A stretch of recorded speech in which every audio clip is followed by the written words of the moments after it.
靖康元年那个冬天，开封城外20里是金兵的营帐，火光连绵，看不到头。城里汴河两岸的夜市还开着卖汤圆的摊子，热气往上冒。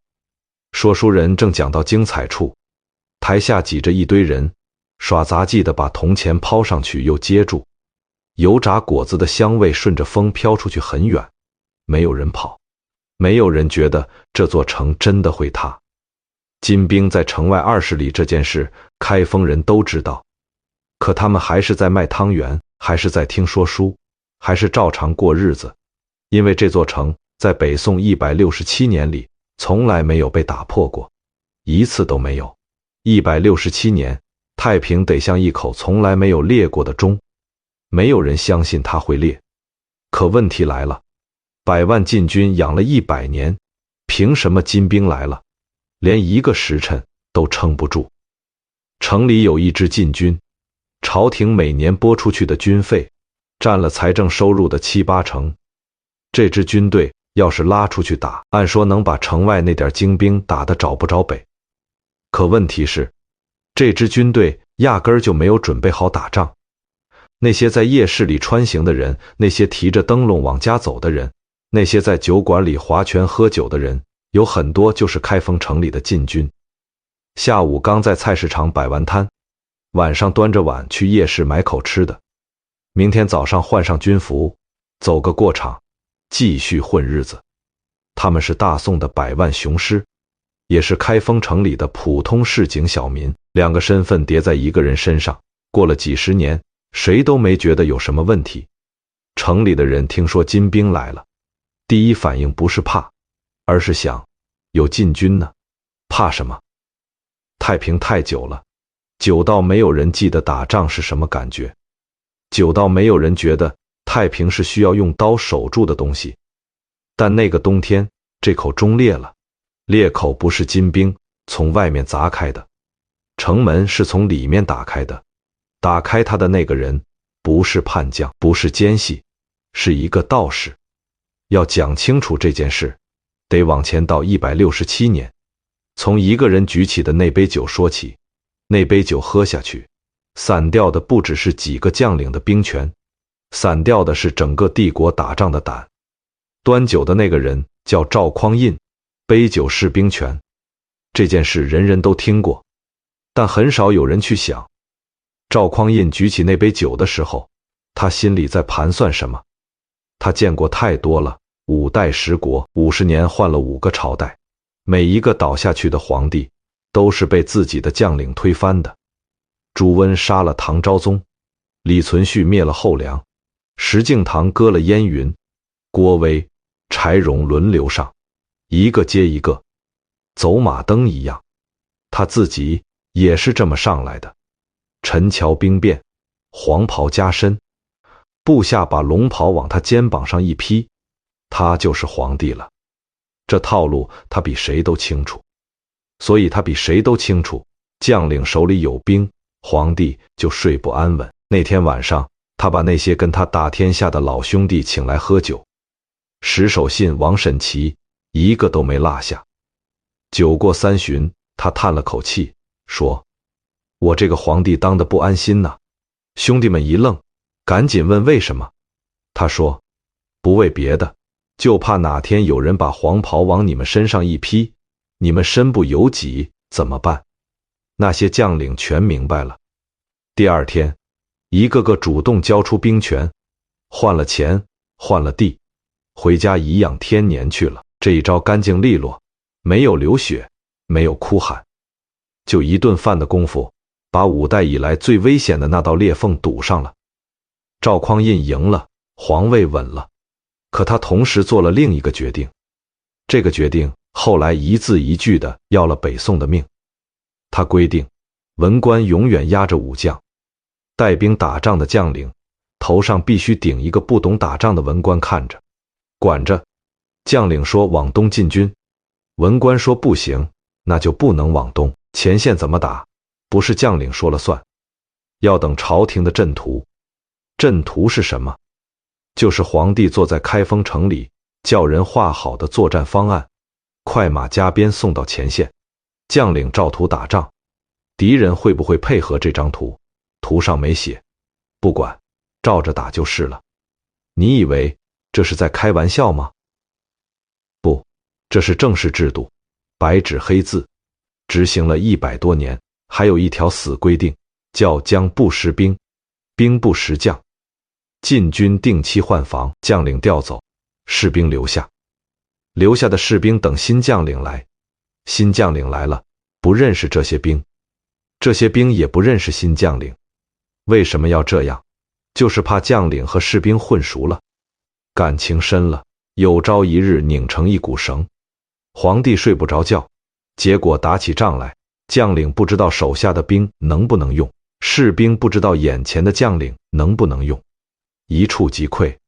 这套制度短期看完美，皇位稳了，武将老实了，天下太平了。可太平这东西过了头就是麻药，麻药打久了，连疼都感觉不到了。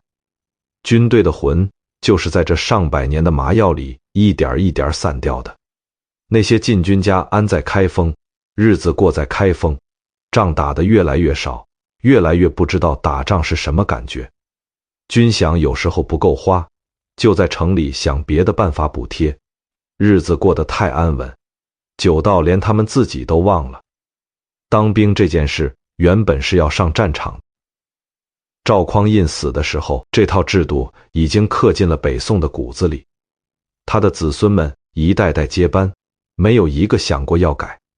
因为这套制度让皇位稳，让朝廷安，太平了很多年。可他死得不明不白。那天晚上，宫里只有他和弟弟赵光义2个人，外面的人隔着门听到了斧头砍地的声音，听到了酒杯落地的声音，然后什么都没有了。第二天早上，赵匡胤死了，赵光义登基了。这件事史书叫他烛影斧声，真相是什么？没有人知道，也没有人敢问。这位皇位来路可疑的新皇帝上台之后，急着做一件事，亲自带兵北伐，打回燕云16州。他急着证明自己，急着建功立业，急着让天下人觉得他坐这把椅子不是抢来的，是天命。结果怎样？他打了2仗，2仗全输，输得让整个帝国都记住了那种恐惧。公元979年，他率军北伐，亲自上阵，目标燕京。打辽之前，他先把北汉灭了。北汉是5代10国最后一个残余政权。打下来之后，宋军士气高涨，一路北上，推进到燕京城下。赵光义站在高处看着那座城，大概已经在心里演练怎么写捷报，怎么告慰祖宗，怎么在史书里留下那个名字了。就在这个时候，他中箭了，一箭射中大腿，一箭射中屁股。他找了辆驴车，连夜跑了。前线的士兵找不到皇帝，到处打听，没有消息，以为皇帝战死了。有人当场说，要不就地拥立新君吧，就差那么一步，差点哗变。后来确认，皇帝坐着驴车跑了。那些原本要拥立新君的人把话咽了回去，什么都没说。这一仗，高梁河之战，宋军大败。你以为他吸取教训了吗？没有。3年后，他又来了第2次北伐。雍西北伐，兵更多，声势更大，辽军主动出击，宋军全线崩溃，辎重丢了，粮草丢了，士兵互相踩踏，死伤惨重。史书记载这一仗用了4个字：军事自溃。不是被打溃的，是自己溃的。将帅拦不住，一哄而散。2次大败，2次亲征，2次跑路。赵光义回到开封，没有人敢提这件事。朝廷里慢慢形成了一个共识，没有人说出口，但人人心里都有北边的人，打不过别惹，守好祖宗留下来的地盘就是本事。这个共识后来有了一个好听的名字，叫守城。守城，守着守着军队就废了。禁军的胆就是在这2仗里打没的。从那时候起，对北方骑兵的恐惧从老兵传给新兵，从将领传给朝廷，年年传，代代传，传了100多年，传成了一种骨子里的认定，北边来的人我们打不过。这种恐惧传下来了，还有一种惰性也跟着传下来了，不打仗了就守着，守着守着有家有口，安了根。开封城里的禁军慢慢变了样子，每天训练走个过场，混日子，等军饷。日子一天天过，生根了，成家了。开封城就是家。打仗这件事越来越像一件跟自己无关的事。赵光义晚年2次北伐留下的箭伤反复发作，靠服食丹药维持，没多久就走了。他给子孙留下了2样东西，一道守城的心理枷锁，还有对北方骑兵刻入骨髓的恐惧。这2样东西比什么遗产都传得久，一代传一代，传了100多年，传到靖康年间依然没散。等到真正的考验来临，把这2样东西抖出来一看，全是锈。北宋的百姓不知道这些，他们只知道朝廷每年送出去的钱换来了太平，换来了岁岁安稳，换来了汴河上的灯火和夜市里的热闹。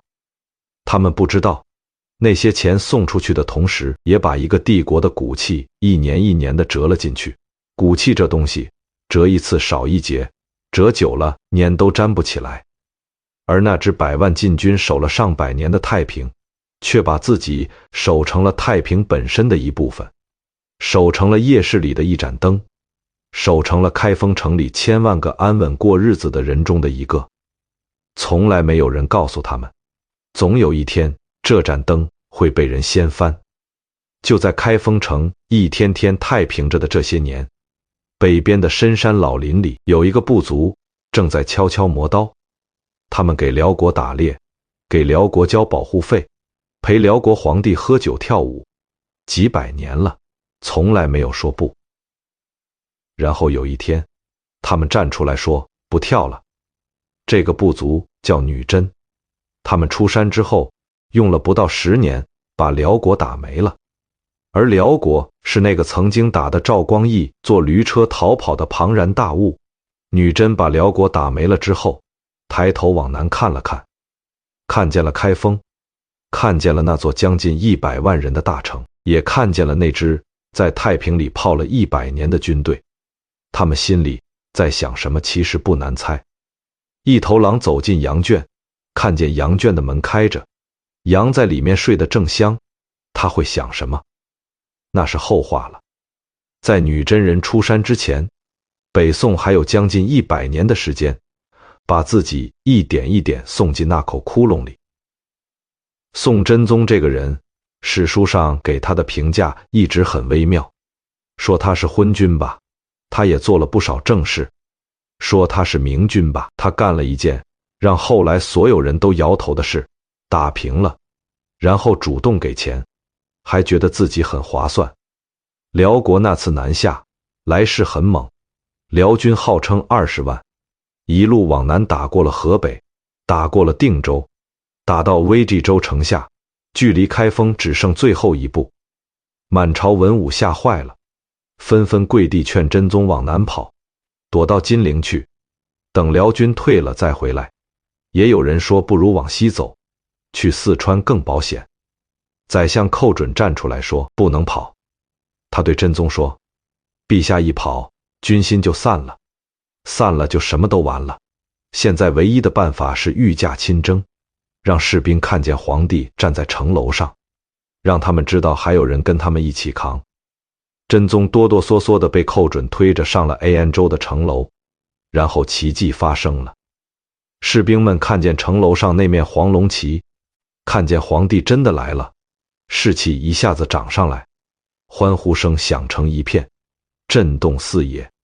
宋军反击，阵前一箭射死了辽国南征主将萧踏林，辽国军心动摇。这个仗再打下去，胜负未必好说。于是辽国主动提出议和，形势已经逆转了。宋朝占了上风，就在这个时候，宋真宗急着谈判，生怕局面再生什么变故，他派人去谈出来的条件是，北宋每年给辽国银10万两，绢20万匹，两国以白沟河为界，互不侵犯，从此称兄道弟。辽圣宗管宋真宗叫哥哥，签了，这就是IEG渊之盟。寇准气得说不出话来，打平了还主动给钱，还要叫人家哥哥，这叫什么道理？真宗倒是想得开，他坐下来算了一笔账，每年这点银绢折合成铜钱，不过几十万贯，比打一次仗的军费少多了。打仗要死人，要运粮草，要修战备，要抚恤伤亡，花的钱是这个数的10倍都不止。更重要的是，打不一定赢，但钱给出去，太平是实实在在的。这笔账从数字上看，确实算对了。此后将近100年，宋辽之间真的太平了，没有大仗，边境榷场，贸易兴旺。每年辽国来宋朝买的丝绸和瓷器，比那点碎币值钱多了。真宗的这笔买卖，短期来看不亏，可算错的那一面要命。打平了还给钱这件事传出去之后，朝廷上下慢慢形成了一个新的共识，没有人明说，但人人心里都装着打仗不如花钱，花钱能买太平，军队能不能打不是最重要的，钱袋子够不够厚才是真正的护身符。这个共识像一粒种子，种进了北宋的土壤，年年浇水，年年施肥，一长就是将近100年。后来西夏来了，又签了盟约，又是赔款。再后来，每逢边境有事，朝廷第一个念头就是能不能花钱解决。有钱就不必有军队，有军队也不必真的会打仗。可金国来了，这颗种子结出来的果子彻底烂掉了。因为金国不要钱，金国要的是地，是人，最后要的是整个帝国。还有一件事不得不说， Kand 渊之盟签完，真宗心里过意不去，觉得签了个赔款盟约，说出去不好听，面子上挂不住。他想了个办法来找补，制造祥瑞。他宣称上天专门给他降了一封天书，写着北宋是天命所归，伊渊之盟是天意，赔款是上天安排的，和平不是软弱。然后他带着文武百官浩浩荡荡去泰山封禅，搞了一次盛大庆典，祭天告祖，热闹了好几个月。这次封禅花了多少钱，史书上没有精确数字，但从记载来看，比每年给辽国的碎币多出好几倍。打平了赔款，赔完了再花更多钱去庆祝自己没输。寇准呢，就是那个逼着真宗上城楼，救了整个局面的寇准。后来怎么样了？他被贬了。真宗嫌他居功自傲，嫌他老是拿抗渊之战的功劳说话，找了个由头把他贬出了京城。一个把皇帝推上城楼的人，最后被皇帝推下了朝堂。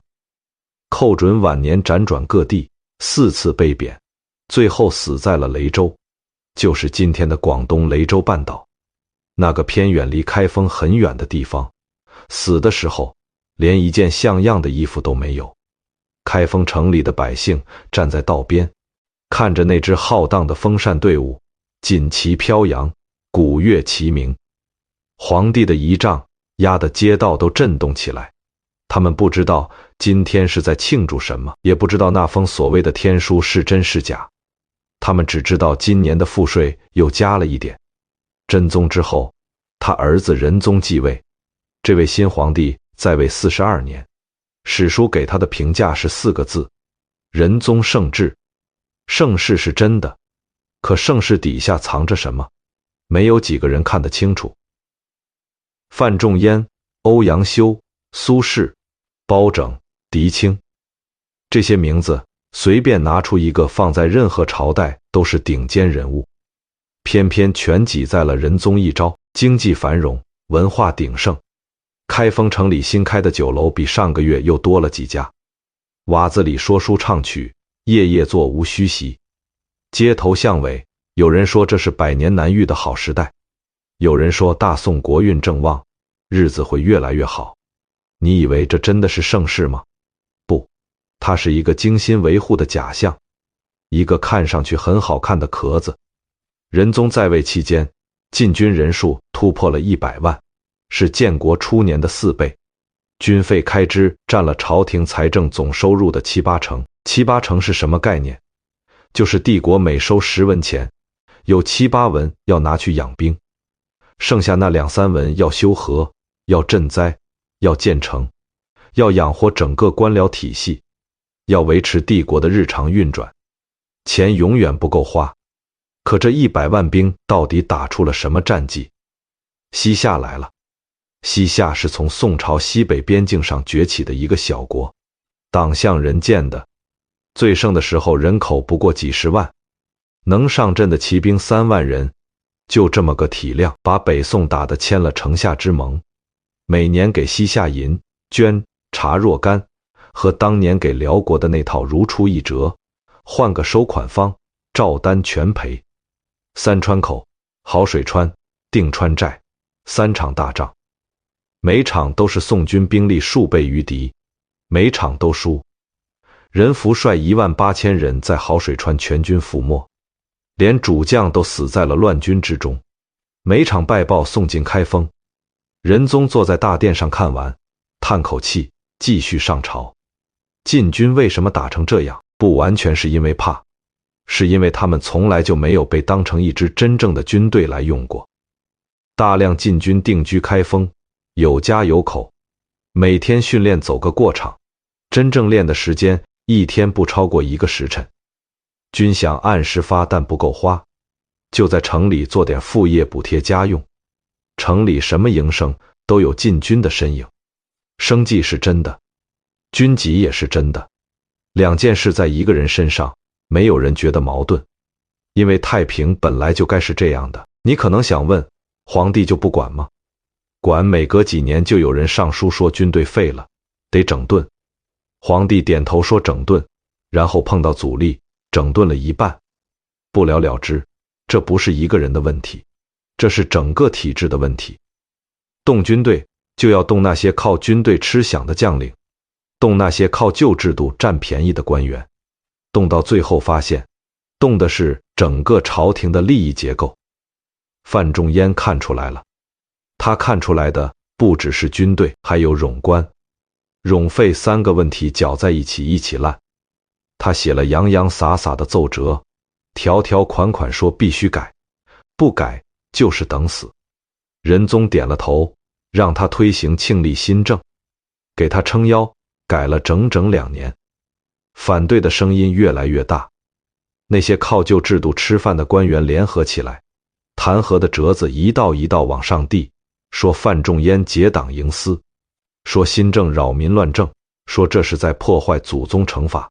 仁宗左右为难，朝廷里每天吵成一锅粥，最后他妥协了，把范仲淹贬出京城，新政废了。范仲淹走的时候，在开封南门外的官道上停了一下，回头看了看这座城，一句话都没有说。他知道这一走，那个窟窿还在，还会继续大下去，只是再也没有人敢来补了。开封依然繁华，酒楼还开着，书还在唱。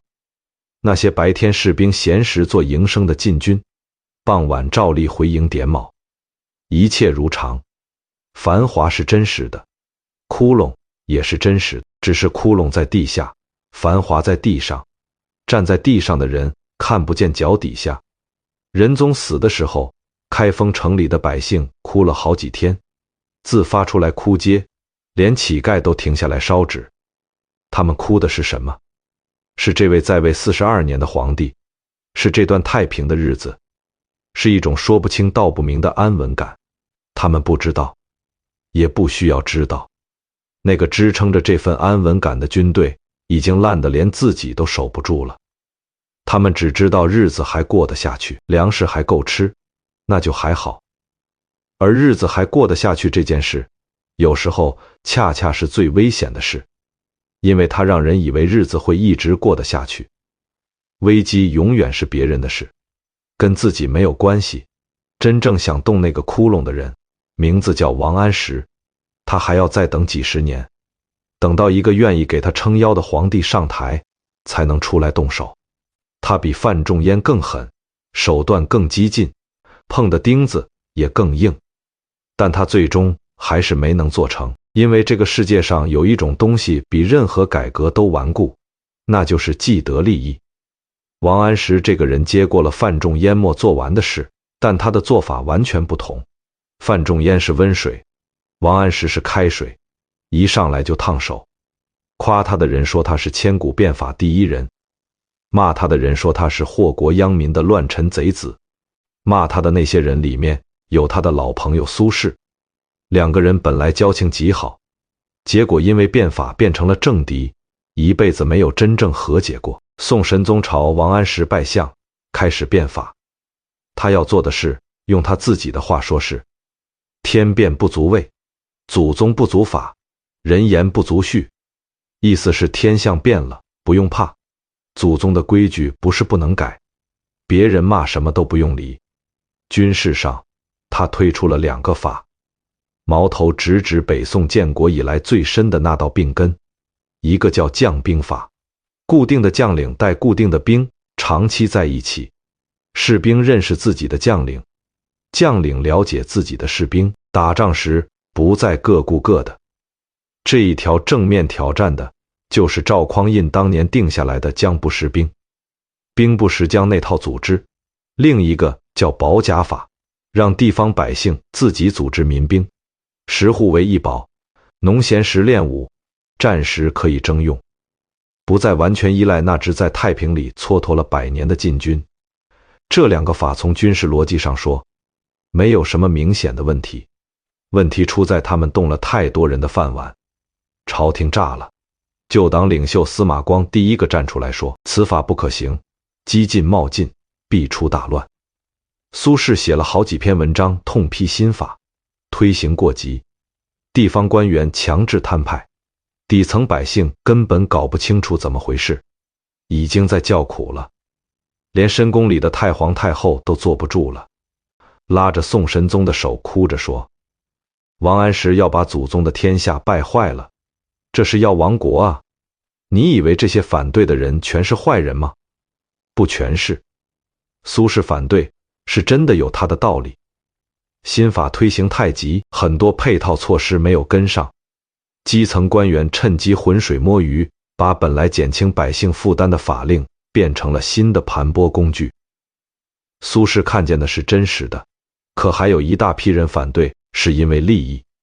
那些靠冗兵制度白拿军饷的将领，那些靠旧规矩在灰色地带捞油水的官员，变法一旦成功，那些油水就没了。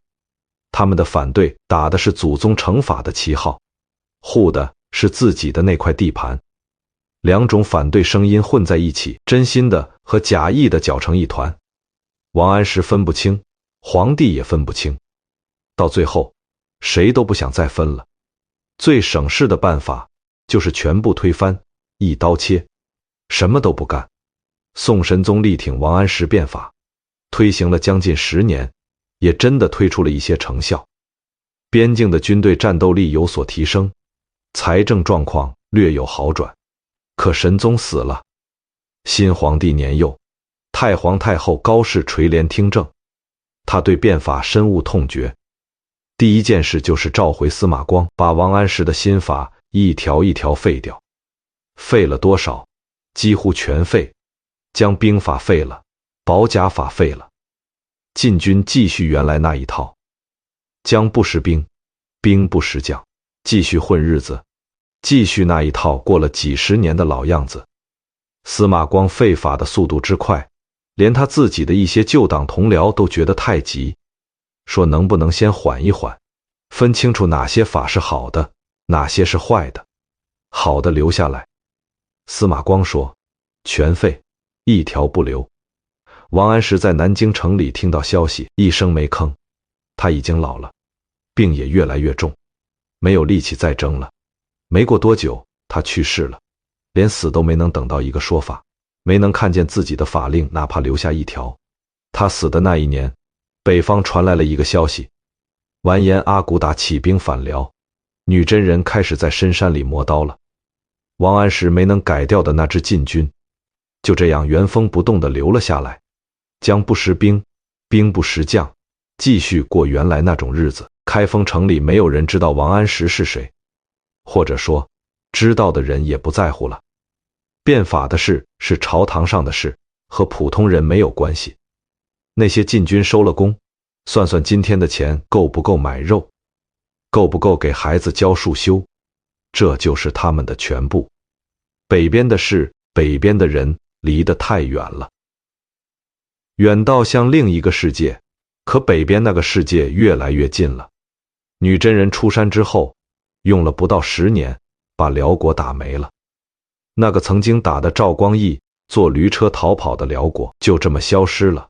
灭辽的过程里，女真人顺便把宋军也观察了一遍。看完，他们在营帐里坐下来复盘，这支军队不是对手。女真人停下来，抬头看了看南边，那支王安石没能改掉的禁军就在南边等着。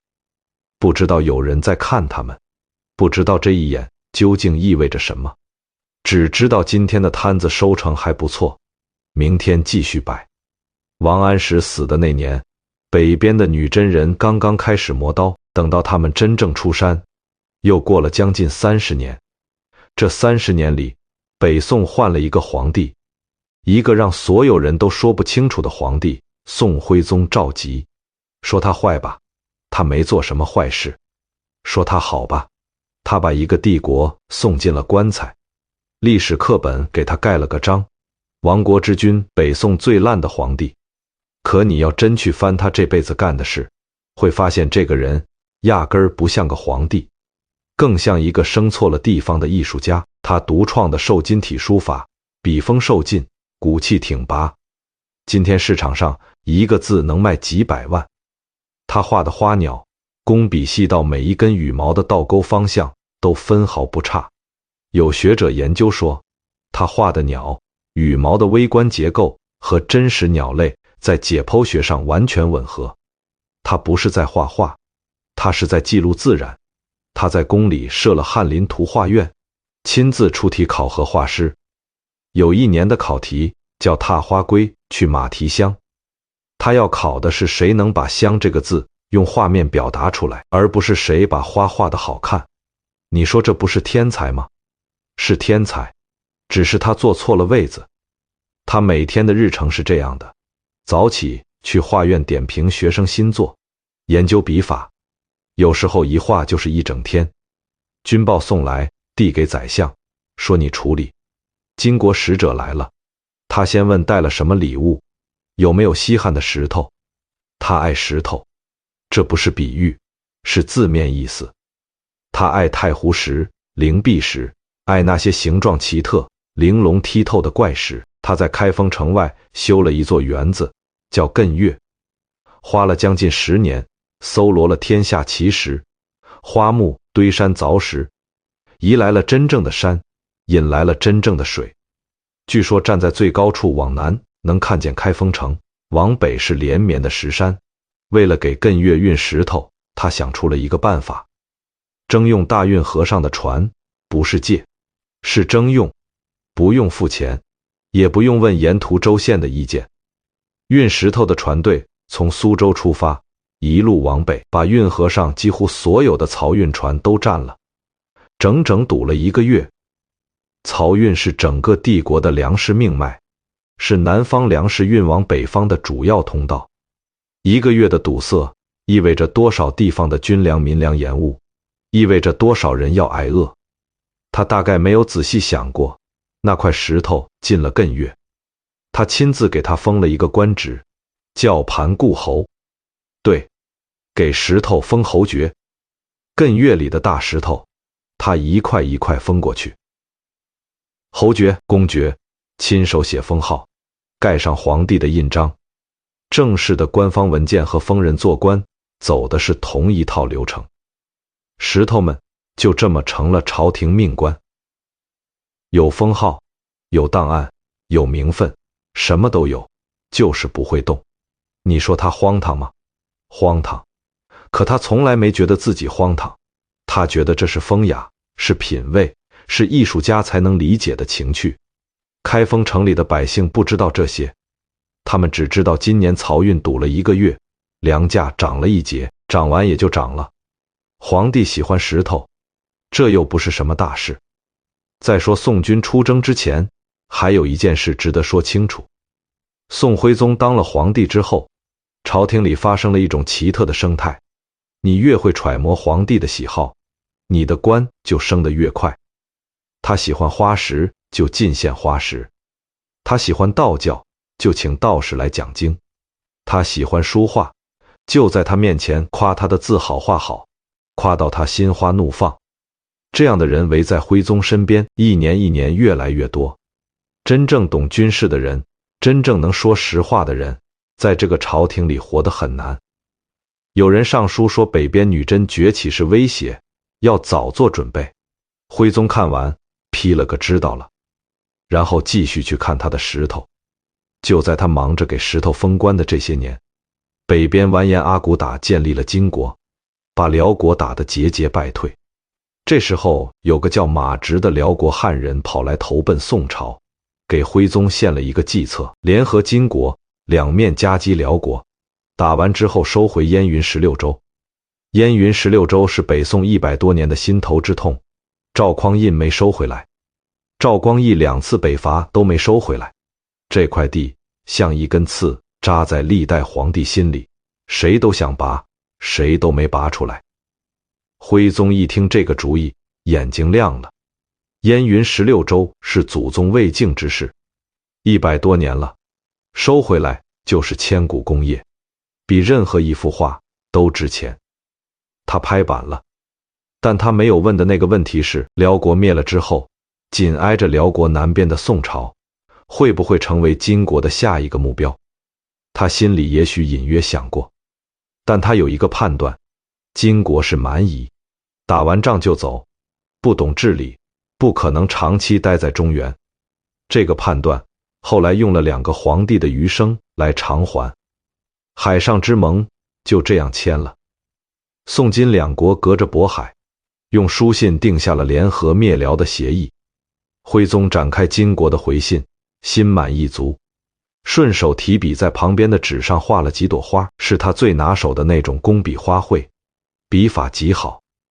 画完，他搁下笔，叫人去传旨说，联金的事照这样办好了。然后转身去看今天新到的一块灵璧石，仔细打量了半天，觉得这块比上次那块好，值得封个更大的官。联合灭辽的仗打起来了，宋军出征了，然后一件让金国将领都看呆了的事发生了。宋军出发，15万人，旌旗蔽日，声势浩大。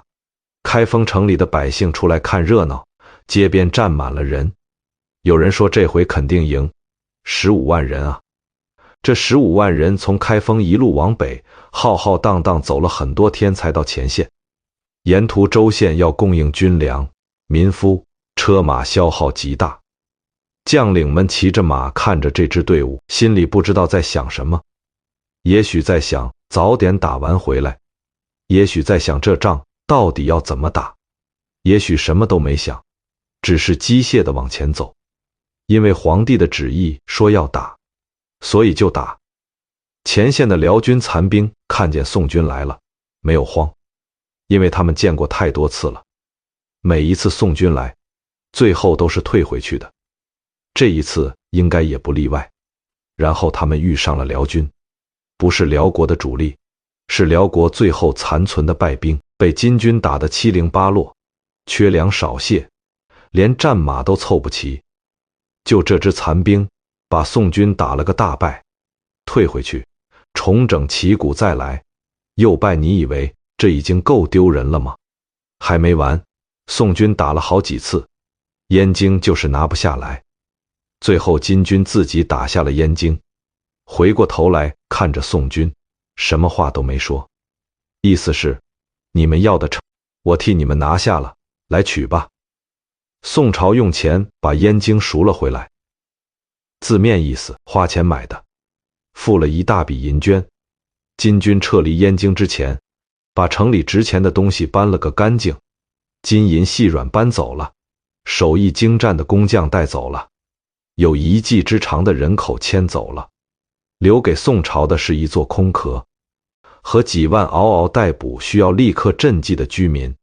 宋朝官员进城那天还在互相道贺，燕云16州啊，整整100多年了，终于收回来了。这是大宋的功业，是列祖列宗的心愿。金国将领们回到营帐坐下来，他们没有庆贺，他们在认真地算一笔账。宋军是什么水平？这支军队能不能打？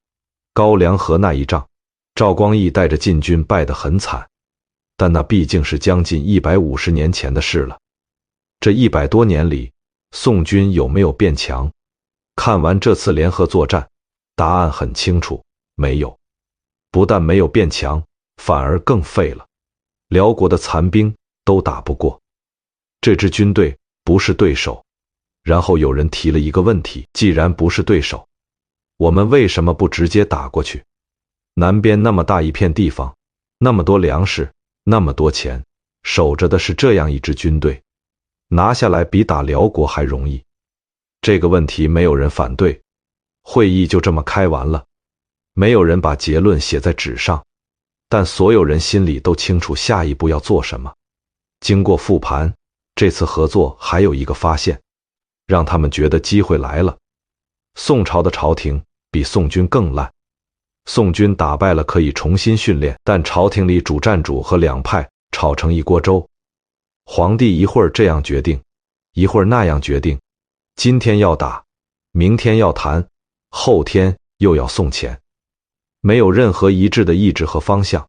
这样的朝廷，就算军队能打仗也打不好，何况军队根本不能打。金国的报告传回国内，上面看完做了一个决定。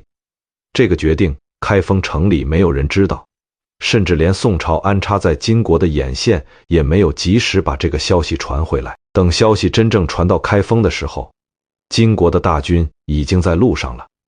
宋朝这才发现，联金灭辽这步棋走出去的同时，也把自己逼进了死角。与此同时，开封城里，宋徽宗收到了燕京收复的捷报，大摆宴席，庆贺了整整3天。3天喝完后，他命人把新运来的几块太湖石安置进艮岳，亲手写了封号，盖了章，归了档，手边还放着那几张刚画好的花卉，墨迹未干。一边是金国营帐里那个没有写下来的决定，一边是艮岳里那几块刚封完关的石头。这2件事发生在同一片天空下，有时候徽宗也知道有威胁，但威胁在他心里的分量始终比不上一块好石头。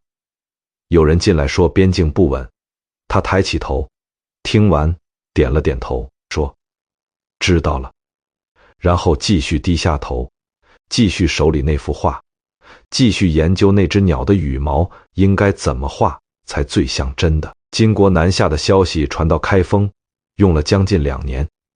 等消息真正传来的时候，宋徽宗放下手里的笔，沉默了片刻，做了一个决定：退位。他把皇位传给儿子赵桓，打着养病的名义，坐船往南跑了，留下一封禅位诏书和一堆他不知道怎么处置的烂摊子。那个接盘的儿子叫赵桓，就是后来的宋钦宗。他登基那天，据说哭了很久。宋钦宗赵桓这辈子最不想当的就是皇帝。他爹徽宗传位给他的时候，他跪在地上哭着说：“我不行。”说：“您别走。”徽宗没有回头，坐上船往南走了。钦宗就这么从一个皇子变成了皇帝，接过了一个他不知道怎么拿，也不知道怎么放的烂摊子。他登基那天哭了很久，不是感动，不是激动，是真的不想。他爸把烂摊子丢给他自己往南跑了，他一个人接过来，连怎么拿都不清楚。朝堂上立刻分成2派，主战派说打，主和派说谈，声音一个比一个大，吵得天翻地覆，谁也说服不了谁。钦宗坐在上面，左看看右看看，一句话都说不出来，最后憋出一句：先看看金兵打到哪里了再说。金兵打到开封城下了，就在城外不到20里。这时候一个人站了出来，他叫李纲，文官，从来没有打过仗，从来没有上过战场，手里习惯拿的是笔，不是刀。他请命上城墙督战，说：我去守城。钦宗犹豫了很久，没有别的选择，点了头。李纲上了城墙，站在那里不动。他不会指挥骑兵冲锋，不会排兵布阵，不懂迂回包抄，也不懂犄角之势，这些他都不会。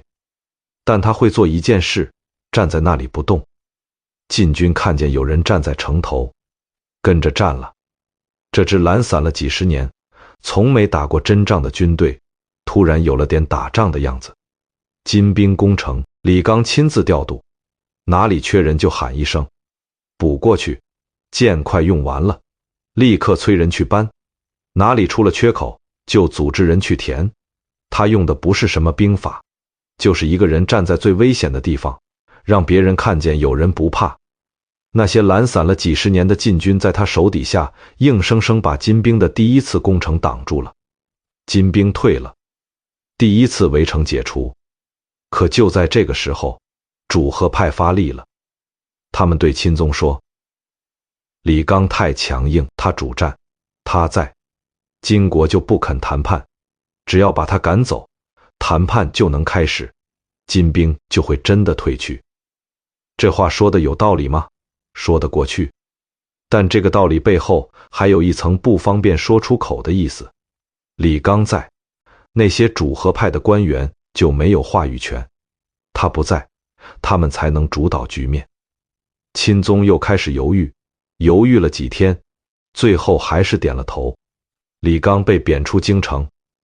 他离开开封那天，城里的百姓自发去送他，把好几条街都堵死了。有人跪在地上哭，有人跟着他走了好几里路，不肯回头。这些人不懂主战主和，不懂外交博弈，他们只知道一件事：这个人在的时候，城是安全的。就这么一件事，对他们来说够了。还有一个人也说过真话，叫仲师道，西北老将，70多岁，是满朝里头少数真的懂打仗的人。他这辈子在边境待了大半辈子，见过辽军，打过西夏，知道真正的战争是什么样的。和开封城里那些从没上过战场的官员完全不是一个世界的人。他进京是抱着最后一丝希望来的，希望有人能听他说话。他说：金国这次退，不是因为我们挡住了，是他们主动选择的。他们在试探，在摸我们的底。那3个割让出去的镇，是北方的门钥匙，给出去就等于把门打开了。他们下次来，直接就进门，不用再攻城。现在趁他们还没退远，追过去，把那3个镇夺回来。没有人听他说的，那3个镇的割让诏书早就盖了章，快马送出去了，收不回来了。种师道的话就像一块石头扔进了水里，水面平静如初，什么痕迹都没留下。2个月后，种师道郁郁而终。他死之前对身边的人说了最后一句话：金国还会来的。他说对了。种师道死的那天，开封城里没有人注意到这件事。那天是个平常的日子，酒楼照常营业，说书人照常在瓦子里讲段子，禁军照常在傍晚时分回营点卯。一个70多岁的老将军死了，对这座城来说，好像什么都没有改变。可有些东西就是在这种什么都没改变的日子里，悄悄地变了。金国那边，完颜宗翰、完颜宗望2位大将已经开始秘密布置南下的路线，计算宋朝边境的守军兵力，打听开封城的地形，哪条路走得快，哪段城墙最薄。他们有足够的时间来准备，因为南边那个对手给他们留出了足够的时间。李纲走了，众师道：死了。能打仗的人走的走，死的死。朝廷里剩下的人继续争，继续吵，在主战和主和之间来回摇摆，没有结论。他们在等奇迹，等一个能把这一切都解决掉的东西从天而降。就在这个时候，一个人走进了宋钦宗的视野，说他有办法。他不是将领，不是谋臣，不是边境上来的老兵，他是一个道士。他说他会六甲神兵之术，修炼多年，可以召唤天兵天将从天而降，不需要一兵一卒，不需要弓箭刀枪，只需要一道符咒，就能把城外的金兵推走。他说的煞有介事，言之凿凿。而且他还有一批信徒跟着说，他们亲眼见过这位道长施法，确实灵验。钦宗听完，沉默了一会儿，然后说：让他来见我。奇迹来了，名字叫郭京。一个道士说他有办法，而朝廷里的人竟然没有一个人站出来说这是胡说八道。没有人说，他们太累了，也太怕了，怕到愿意相信任何一个说有办法的人。郭京这个人走进宋钦宗视野的那一刻，是北宋灭亡里最荒诞的一个节点。他是道士，自称会六甲神兵之术，能召唤天兵天将从天而降，不费一兵一卒就能把城外的金兵推走。钦宗听完沉默了一会儿，然后说：让他来试试。你以为钦宗是昏庸到真的信了这套鬼话吗？不完全是，他是走投无路了。李纲走了，众师道死了，朝廷里剩下的是一群吵了几个月还吵不出结果的人。主和不知道怎么和，主战也不知道怎么打。城外是精兵，城里是拿不定主意的朝堂。钦宗坐在中间，不知道该信谁，不知道该怎么办。这时候郭京走来，说他有办法。一个走投无路的人会抓住任何给他一点点希望的东西，哪怕那个东西穿着道袍，说的是鬼话。钦宗见了郭京，郭京说的头头是道。六甲神兵是什么？符咒如何起效？天兵天将如何调遣？说的像是亲眼见过一样，一套一套的，听起来有模有样。他还说这套法术有讲究，需要特别的士兵，不是普通禁军，必须按照生辰八字来选，要生在特定的年月日时辰，才能被天兵附体，才能发挥法力。选错了人，法术不灵，所以要他来亲自挑。钦宗点了头，你去招。郭京在开封城里开始招兵，标准只有一个，生日对了。这一招招来的是什么人？卖菜的、剃头匠、街头的闲汉、码头上的力工、城里各行各业，只要生日凑巧，都来了。论资质，他们什么都不是；论武艺，他们什么都不会；论经历，他们从来没有上过战场，甚至很多人连刀都没拿过。郭京给每个人发了一件道袍，教了几句咒语，说：穿上，念上，你们现在都是天兵神将了。这些人里，有人当天还在城里闲逛，傍晚收到消息说皇帝要招神兵，生日对了就能去，去了有赏钱，还有道袍穿。他想着反正没事，就去了，领了道袍，念了咒语，摇身一变成了天兵。他不知道明天究竟要做什么，但今天先把赏钱揣好，这总是真的。还有人是街头的混混，平日里东游西荡，这回听说有这么个机会，也来了。反正什么都不用会，就是生日对了，那就凑个数。道袍穿上去，看着倒也有几分像样。他自己照了照水里的影子，觉得挺好。他一共招了7777人，这个数字郭京说是有讲究的，合了六甲之数，不多不少。出战那天，开封城楼上站满了观看的人，百姓挤在城根下，官员站在城楼上，所有人都想看看这支神兵到底有多厉害。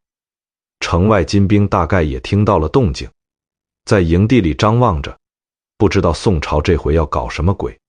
郭京穿着道袍，手里拿着符咒，在城门前站好，仰起头开始念咒，念了很长时间，口中念念有词，周围的人大气不敢出，都在等。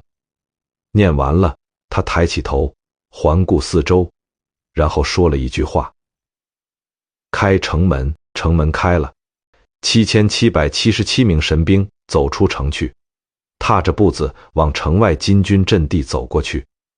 对面金军愣了一下，大概没见过这种阵仗，迟疑了片刻，然后一声令下，箭雨射来，神兵四散奔逃，哭爹喊娘往城里跑，前面踩着后面的，后面撞着前面的，7000多人瞬间乱成一锅粥。郭京呢？有人说他趁乱骑马从侧门跑了，有人说他根本就没出城，一直在城楼上站着看，神兵跑散了，他跟着跑了。还有人说他在神兵出城之前已经悄悄溜走了，压根儿就没准备留下来。反正人不见了，消失得干干净净，找都找不到。城门开着，没有人去关。金军从里面开着的城门走进来了。这不是演绎，不是野史，《续资治通鉴》里有明确记载，郭京以6甲法招募，所谓神兵出战，城门洞开，金军入城，白纸黑字。城破那一刻，开封城里的人才真正慌了。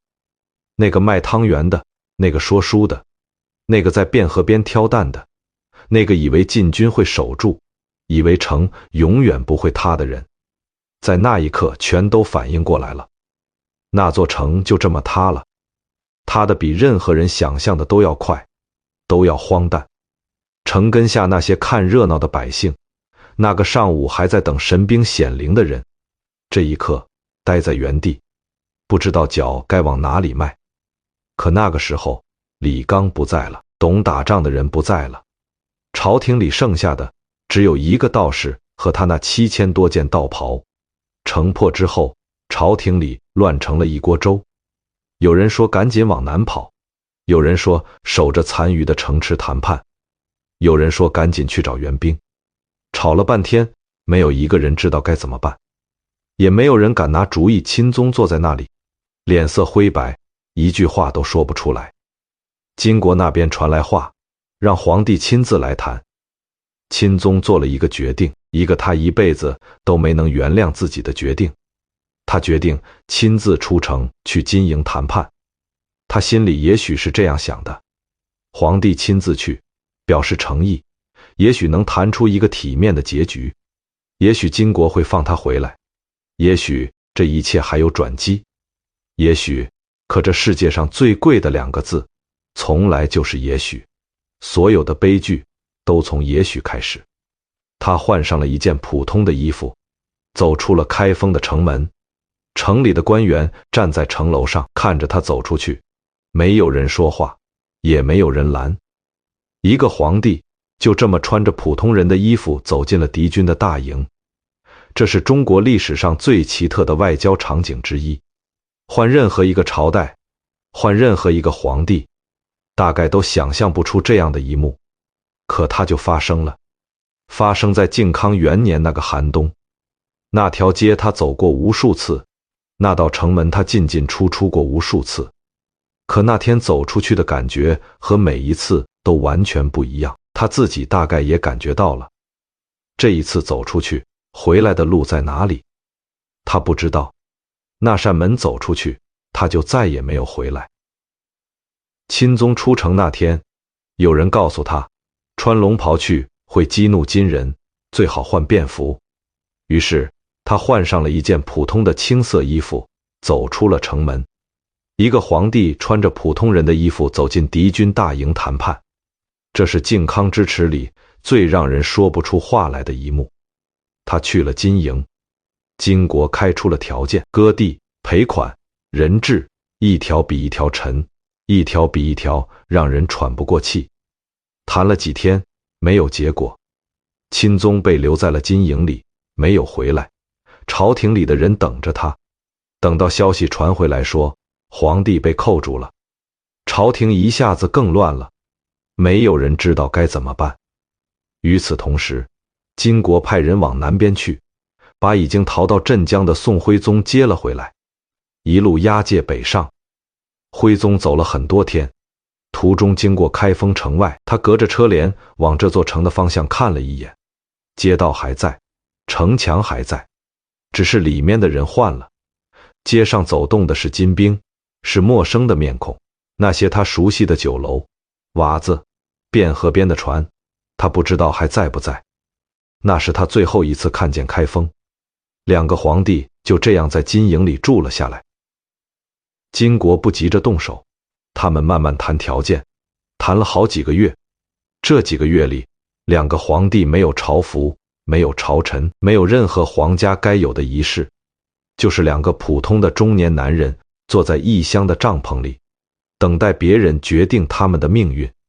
徽宗在金营里写诗，这是他这辈子一直会做的事，也是那一刻他唯一还能做的事。他写了很多，有一首写到被带离开封时的心情。我怎么也没想到，我最后一次看这座城是以这种方式。他这辈子在开封的艮岳里给石头封过侯爵，在翰林图画院里出过踏花归去的考题，可现在他连一张像样的纸都没有，只能把字刻在木板上，或者写在随手捡来的破布上。然后不知道有没有人能看见那个冬天，开封城里留下来的百姓各有各的遭遇，史书上的记载是克制的，但那些人每一家每一户都有自己的那个冬天。有人把值钱的东西埋进地窖里，压上一块大石头，希望能挡住什么。有人带着孩子趁乱往城外亲戚家跑，不知道能不能到。有人什么都没做，只是坐在门口看着街上来来往往陌生的面孔，不知道明天怎么办，也不知道明天能不能来。他们不关心皇帝在哪里，他们只想知道一件事：今晚安不安全，明天还有没有饭吃。城里有个老人靠卖包子过日子。城破之后，金兵进来，他把炉子封了，把剩下的面粉藏进了柜子里，然后坐在屋子里等了3天，出来看了看，街上没有刀光，金兵也没有进他这条巷子。他想了想，把炉子重新点上，继续卖包子。不知道买的人是谁，也不知道今天能不能收到钱，但炉子还是点上了。因为不卖包子，他不知道还能做什么。还有一个书生，城破前把自己的书都搬进了地窖，压在粮食底下，怕被搜走。他不识字的邻居问他：书能吃吗？书生说：吃不了，但扔了可惜。邻居摇摇头，没说什么，自己去搬粮食了。这些人不在史书里，没有名字，没有封号，也没有人给他们写诗。可那个冬天，他们就那么活着，各有各的办法，各有各的将就。靖康2年，公元1127年，金国正式宣布废掉宋徽宗和宋钦宗的皇帝称号，两人均被贬为庶人，押解北上。宋徽宗被封了一个侮辱性的封号，叫昏德公。宋钦宗被封了一个叫重昏侯，昏德、重昏，昏上加昏，这是金国人在嘲弄他们。那两个封号是钉在他们身上的钉子，一辈子取不下来。史书把这一段历史叫做靖康之耻，一个167年的帝国，一个道士开的城门，一个冬天结束了。从赵匡胤举起那杯酒开始，到宋钦宗穿着普通人的衣服走出城门，整整167年。这个帝国的每一代人都在把那扇城门推得更开一点，开到最后一个道士来了，伸手轻轻往外一推，就再也关不住了。但北宋没有彻底消失，在那个冬天里，有一个人在更南边撑起了另一面旗，他是徽宗的第9个儿子，钦宗的弟弟赵构。金兵进开封那天，他不在城里，他在外地替父亲招募援兵，阴差阳错逃过了被带走的命运，靠着那一天不在场，他活了下来，然后在南边建立了南宋。他建立南宋之后，一路往南逃，金兵追，他就跑，追到哪儿跑到哪儿，最远逃到了海上，在船上漂了将近1年，躲避追杀。一个皇帝在海上漂着，朝廷散落各处，大臣找他都要靠打听。可就算这样，他没有倒下，朝廷还在，旗还立着。可他这个朝廷里始终缺少一个声音，不是缺少主战的声音，主战的人也有，不是缺少谋略，能出主意的人也有，缺的是那种死死守着一件事不放，就算没有任何回应也要继续说下去的人，那种写了100封信没有回音还会写第101封的人，那种把渡河这2个字刻在骨头里死都不肯放手的人，这个声音留在了开封城里。说这句话的人叫宗泽，他守在那座空城里，在连皇帝都不回应的情况下，一封一封的写信，一遍一遍地说渡河打回来，现在还来得及。宗泽接了一个没有人想要的差事，东京留守，就是守着开封这座空城的人。金兵走了之后，开封成了什么样？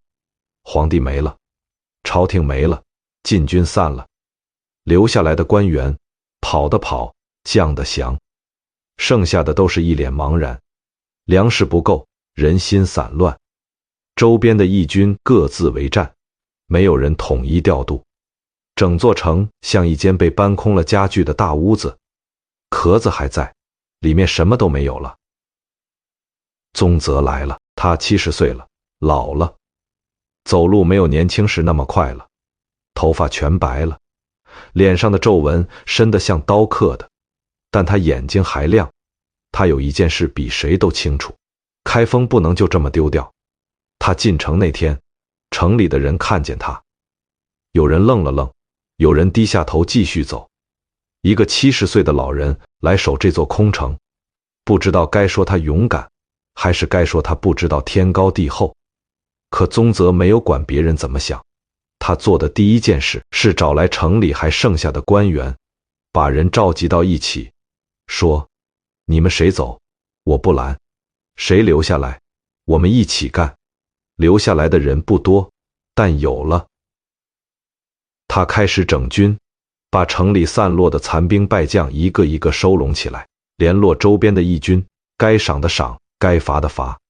用了几个月的时间，把一支破碎的队伍硬捏成了一个能用的样子。与此同时，他给赵构写信，第一封说：陛下，金军深入南下，补给线拉得很长，正是反击的时机。渡河打回来，现在还来得及。赵构没有回应。他写第2封，说渡河，现在还来得及。第3封，还是说渡河。赵构在南边忙着稳住局面，忙着跑路，忙着处理100件比这更紧急的事。那些信看了没有？没有回音。宗泽不停。第4封、第5封、第6封，每封信的核心都是同一句话。渡河每次写信之前，他大概也知道这封信大概率还是不会有回应，但他还是写。也许是因为他觉得，只要还在写，事情就还没有彻底结束。只要还有人说渡河，那扇门就还没有完全关上。一共写了20多封，没有一封得到回应。他在开封撑了3年，3年里，金兵南下的压力越来越大，周边的义军一支一支散掉，援兵始终没有来，粮草越来越紧张，连他自己的身体也越来越撑不住。大夫来看过，说年纪大了，得好好歇着休养。他没有歇，继续写信，继续整军。他70多岁了，身体一天比一天差，可他不走。他觉得他一走，开封就真的没了，那些刚收拢起来的军队就会再散，那条防线就会断。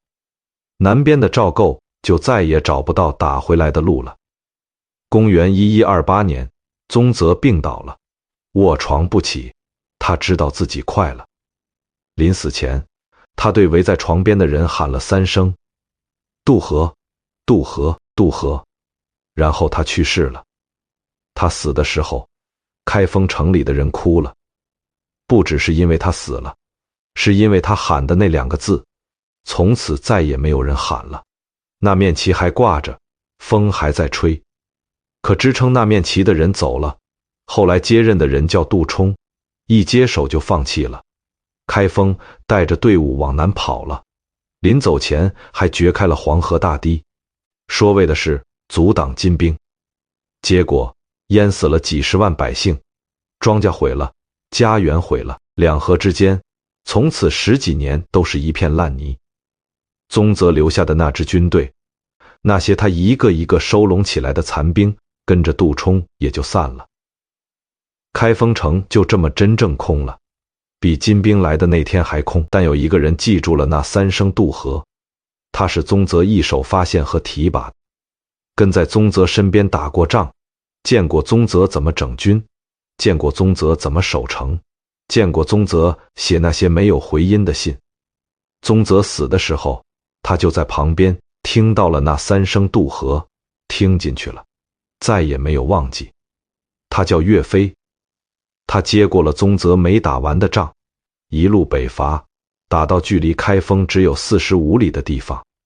45里，快马不到1个时辰。那时候，如果他的马能再往前跑1个时辰，他就能站在开封城门口，站在宗泽当年守过的那道城门前。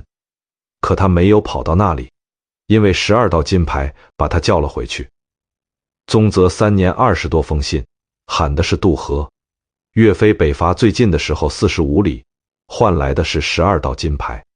同一件事，2代人没有一次到达终点。宗泽临死前3声渡河，岳飞临撤前12道金牌，说的是同一件事，拦住的也是同一件事。历史有时候就是这样，不是没有人看清楚，不是没有人努力，只是每一次快到终点的时候，总有一只手把你拉了回去。岳飞这个名字几乎每个中国人都听过，都知道他是英雄，知道他被害死在风波亭，知道精忠报国。但有一件事很少有人仔细去想，他做过一件让赵构每次听到都变脸的事。他一直主张迎回2圣，把被金国带走的宋徽宗和宋钦宗接回来。你以为这是忠义？赵构每次听到脸色都不好看，因为2圣回来，他坐哪儿？他是皇帝，不是摄政王。徽宗是他的父亲，钦宗是他的哥哥，2个人只要有一个回来，他这个皇帝就名不正言不顺。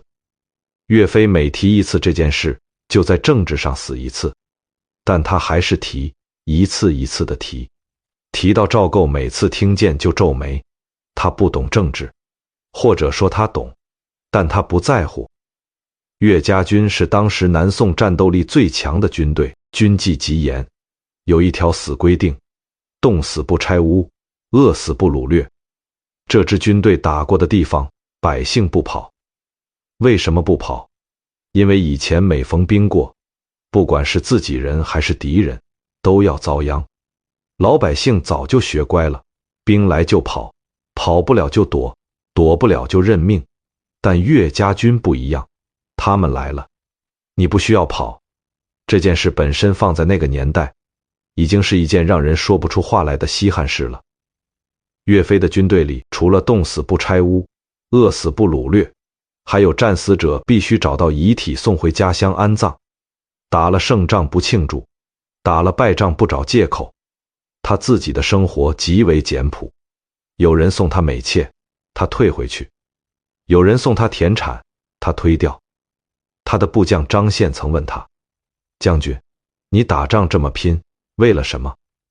岳飞想了想说：文官不爱钱，武官不惜命，天下太平矣。北伐开始了，岳飞一路北上，长之战、颍昌之战，连着打，连着赢。金国的防线一道一道被突破，完颜宗弼、也就是金兀术，带着主力来迎战，也没有占到便宜。金国最精锐的重甲骑兵铁浮屠，人马都套着铁甲，冲起来像一堵铁墙，辽国都要绕着走，结果被岳家军用长枪步兵正面打败了。金兀术给国内写信说了一句话：汉山易，汉岳家军难。这是金国主帅写的，不是宋朝人自己吹的。岳飞的军队推进到朱仙镇，距离开封45里，快马不到1个时辰。就在那个时候，第一道金牌到了。从临安快马送来的金牌，是宋朝传递紧急军令的最高级别信物，上面金字，代表皇帝亲令，将领收到，必须立刻执行。岳飞看了看，没动。第二道金牌来了，没动。第3道、第4道、第5道，一天之内12道，12道金牌摆在那里。岳飞站在朱仙镇的营地里，把那12块一块一块摆在面前，沉默了很久。他身边的将领也没有说话。营地里静的只有风声。开封在45里外，那座城，那扇被道士打开的城门，那条卖汤圆的街，就在45里外。然后他说了一句话：10年之功，废于一旦。他下令班师。班师那天，朱仙镇附近的百姓拦住了他的马，跪在地上哭着说：不要走，你们走了，我们怎么办？岳飞坐在马上，看着这些脸，没有办法。他说：等我，我还会回来。他的声音很低，低到周围的人要俯下身子才能听清楚。他没有能够回来。赵构不是昏君，他是一个很聪明的人，聪明到他算清楚了一件事：岳飞打回去赢了之后，岳飞的威望会到什么程度？一个手握重兵，威望盖过皇帝的将领，在历史上通常只有一种结局：取而代之，或者被皇帝先动手。赵匡胤就是这么上来的，他自己也是这么上来的。赵构比谁都清楚这一点，所以那12道金牌不是赵构头脑发热，不是秦桧蛊惑，是一个皇帝做出的理性计算。只是这个计算，算的不是北宋的恢复，算的是赵构自己的皇位，回到临安。秦桧以莫须有的罪名把岳飞关进了大牢。莫须有就是也许有，没有证据，没有具体的罪名，就是也许有罪，就可以把人关起来，可以把人杀掉。韩世忠听说之后，去质问秦桧，岳飞犯的是什么罪？秦桧回答了3个字：莫须有。韩世忠当场说：莫须有3字，何以服天下？秦桧没有再多说1个字。岳飞被关进大牢后，狱卒记录了他身上的伤，脊背有旧战伤，腿上有旧剑伤的疤，手掌是常年握刀的茧。入狱之后，他一直不认罪，最后被人用绳子勒死。史书上写的是赐死，一个打出汉山易、汉岳家军难的人，就这样死在风波亭里，死在和平的时候，死在自己人手里。那年他39岁，100多年后，孝宗皇帝给他平了反，追封鄂王，谥号武穆。平反那天，孝宗下令把当年给岳飞定罪的档案全部销毁、焚毁，意思这件事从来没有发生过，那个罪名不算数。可风波亭的事，烧掉档案是烧不掉的。秦桧夫妇的跪像被铸出来，跪在岳飞墓前，从那以后跪了几百年，跪到今天还在跪。可那12道金牌是谁下令发出去的？秦桧只是那把刀，背后握着刀柄的那只手，坐在皇位上。史书里写的是他的年号绍兴。岳飞死的那个冬夜，临安城里的夜市还亮着，歌声还在，西湖上还有船在水面上飘着，有人在船头喝酒，望着湖面，也许想着明天的事，也许什么都没想。就在离开封不知道多远的北方，在一个半地下的土屋里，有一个白发苍苍的老人坐在湿冷的地上，用手指在泥土里一遍一遍地划着什么，划了，消失了，又划。那个人是岳飞永远没能赢回来的人。徽宗五国城在今天黑龙江省宜兰县附近，一片真正的苦寒之地，冬天能冷到零下30-40度，夏天短暂潮湿多雨，和开封的气候完全不同，简直是两个世界。宋徽宗在那里住了8年，住的地方叫坐井观天，一个半地下的土屋，四面是土墙，头顶开了一个小口，能看见一块天空。他这辈子住过开封的皇宫，住过他亲手设计的艮岳行宫，住过南逃路上的船舱，住过金国押解途中的帐篷，但这个土屋是他住过的最后一个地方。他还想画画，这是他这辈子做的最好的事，是他比任何人都确定自己能做好的事。可是没有纸，没有墨，没有笔，他就用手指在地上比划。土是湿的，手指划过去能留下一道浅浅的痕迹，那痕迹撑一会儿，然后慢慢消了。他再划，再消，再划，不停。没有人知道他在地上划的是什么，也没有人问过他。即便有人想问，大概也不知道该怎么开口。也许是一只鸟，他最擅长的那种工笔花鸟，每一根羽毛都分毫不差。也许是一块石头，盘固侯那样的太湖石，也许什么都不是，就是手指在土里动，感受那个熟悉的动作，感受自己还活着。这件事本身，那整整8年里，他经历了什么？史书上留下的不多，金国对他的态度前几年还算正式，毕竟是宋朝的皇帝，有一定的利用价值。后来赵构建立了南宋，二圣回去的可能性越来越小，徽宗对金国的价值也越来越低，待遇跟着一年一年往下走，从勉强维持皇帝的排场，到普通贵族，再到和普通人差不多。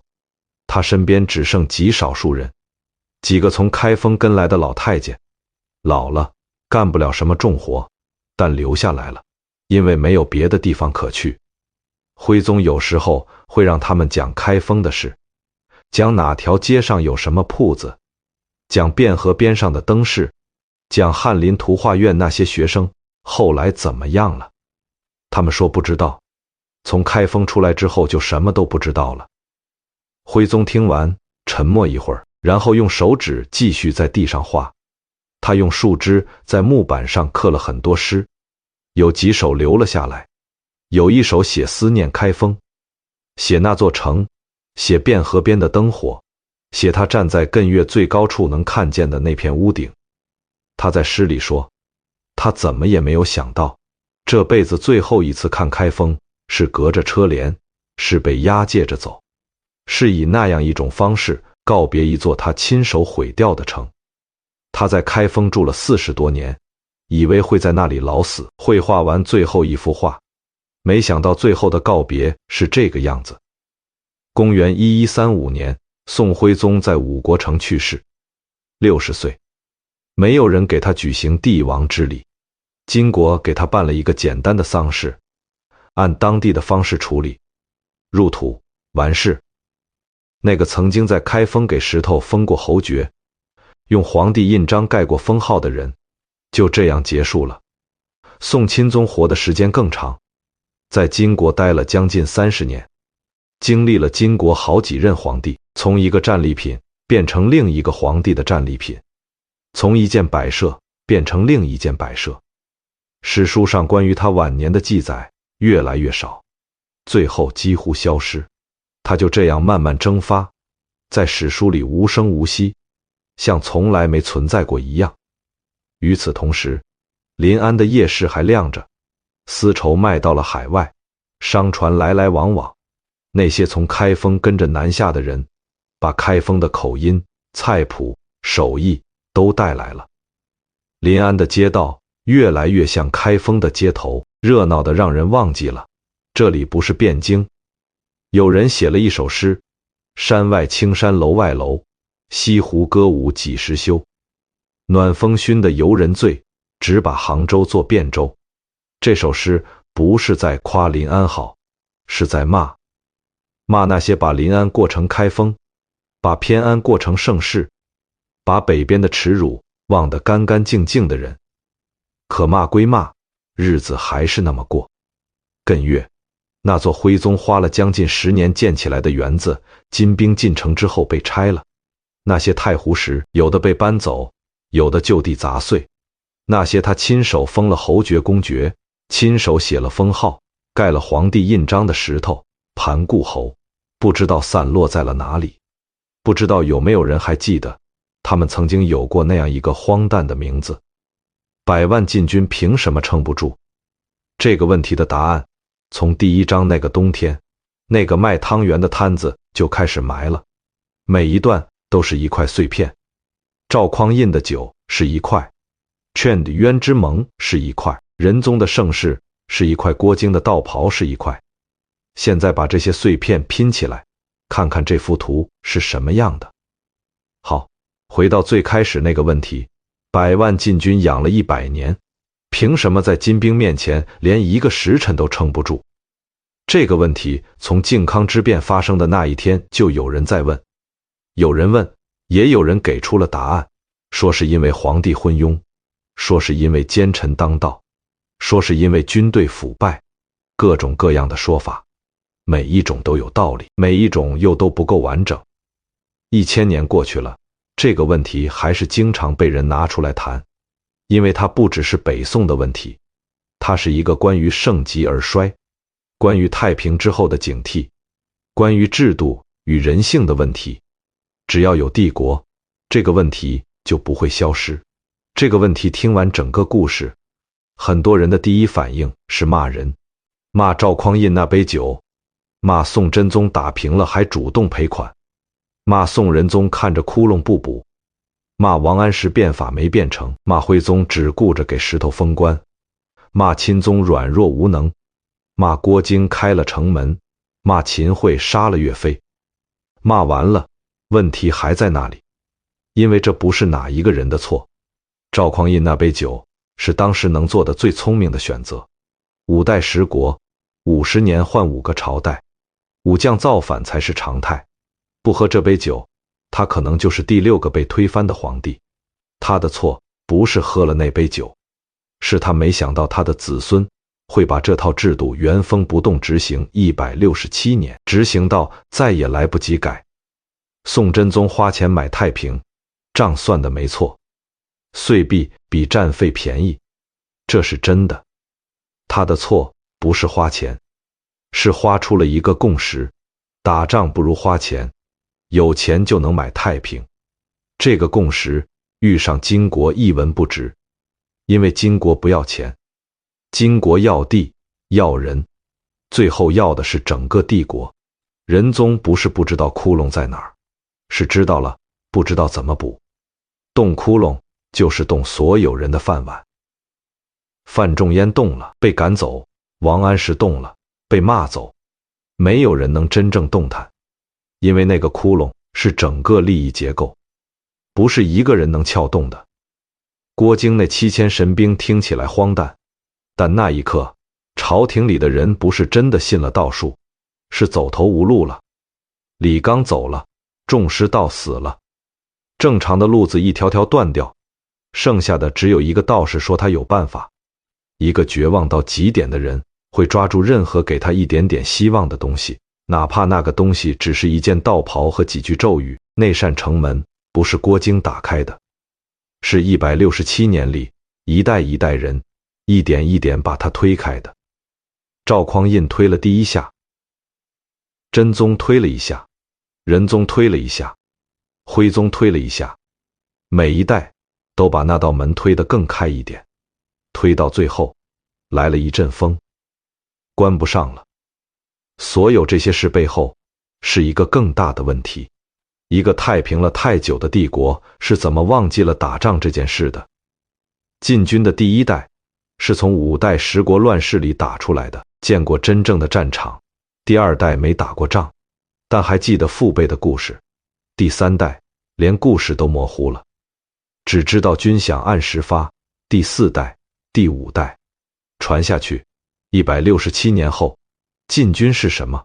是一个稳定的工作单位，提供军饷，提供住宿，提供一个社会身份。打仗是理论职责，但太平太久，理论上的事情已经遥远到可以忽略不计。这不是士兵的错，是制度和上百年的太平把他们系统性地改造成了另一种人。开封城里的市民只是恰好穿着军服。那支100万禁军烂在哪里？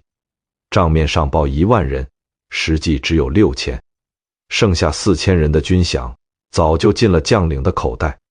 靖康之变时，士兵从军械库搬出弓箭，弦断了，扛起长枪冲锋，枪杆是朽木，一用力就断。太平年间没人检查，没人维护，东西就这么烂掉了，烂干净了。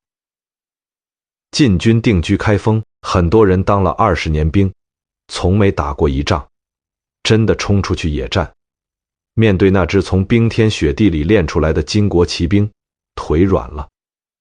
不是因为怕死，是身体已经忘了怎么打仗。这3件事不是一天积出来的，是167年积出来的。太平的日子过得越久，这3件事就越严重，严重到最后已经积重难返，已经没有办法靠一个人一次改革来挽救。金兵来了，捅了一下，全塌了。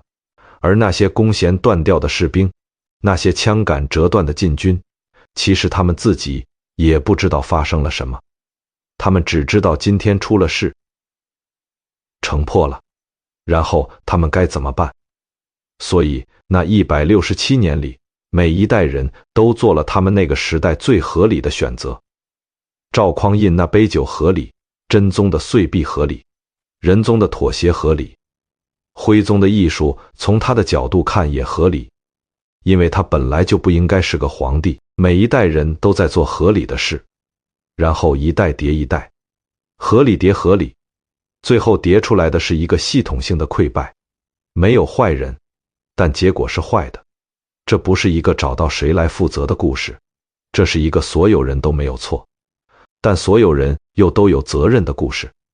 这种事比有个明确的坏人更让人难受，因为你没办法骂完就解气，骂完了，问题还在那里。